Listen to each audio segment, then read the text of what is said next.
I think every one of us ought to be humiliated or humbled every time we pick up the book of Acts and read the glory that attended the life of that first church.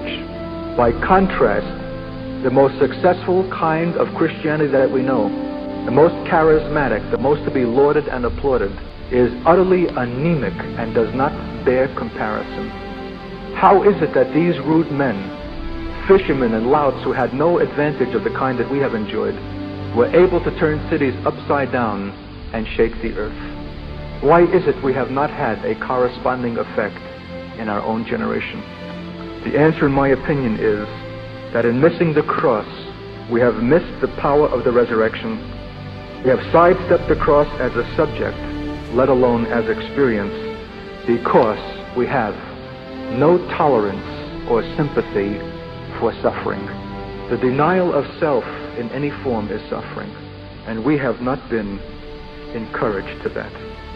We have overindulged and spoiled our youth, compromised truth in our marriages, suffered casualties and losses among our ministers, and given ground to the spirit of independence and rebellion in the churches, all because we cannot stand pain.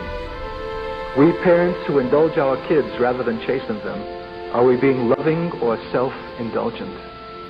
We pastors who condescend to placate men rather than speak the truth to them in love, why are we so sparing? We saints who see the defects and the things that need to be corrected in each other, why are we silent?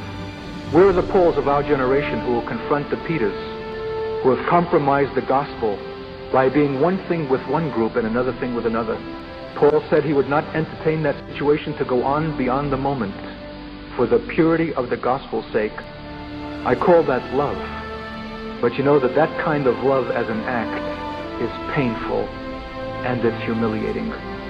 It's easy to be misunderstood, for which reason we prefer to keep quiet, for which reason the world is running amok with us, and for which reason we move into increasing carnality, not being corrected by one another.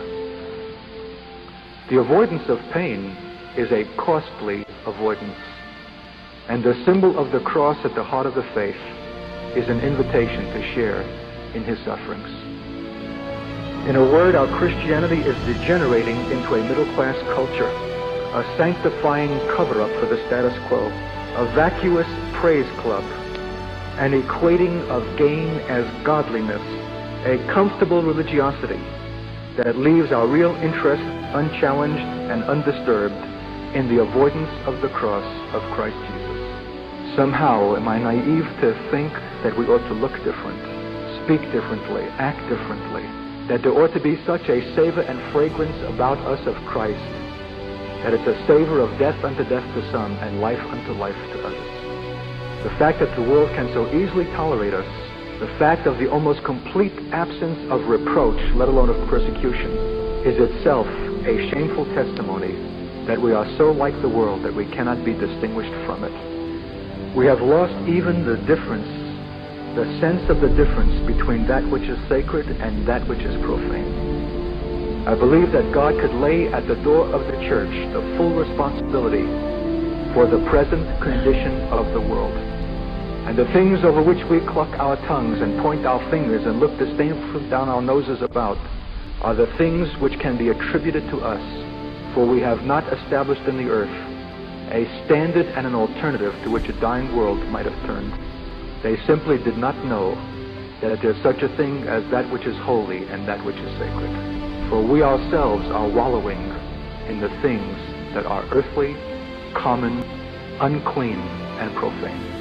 The only alternative to that which is earthly, carnal, sensual, and devilish is that which is heavenly. And there's no way to attain to that which is heavenly independent of the cross of Christ Jesus. If the prophet Isaiah, seeing the Lord high and lifted up, cried out, "Woe is me, I am undone. I'm a man of unclean lips, and I live in the midst of a people of unclean lips." What then shall we say, who are not prophets and oracles of God? We need to have our vision and our sight corrected. We need to address our lives to the plumb line of God. the standard of God, the cross of Christ Jesus. Not academically, religiously, or superficially, but in the actual experience of our lives as those who have come willing to abandon everything.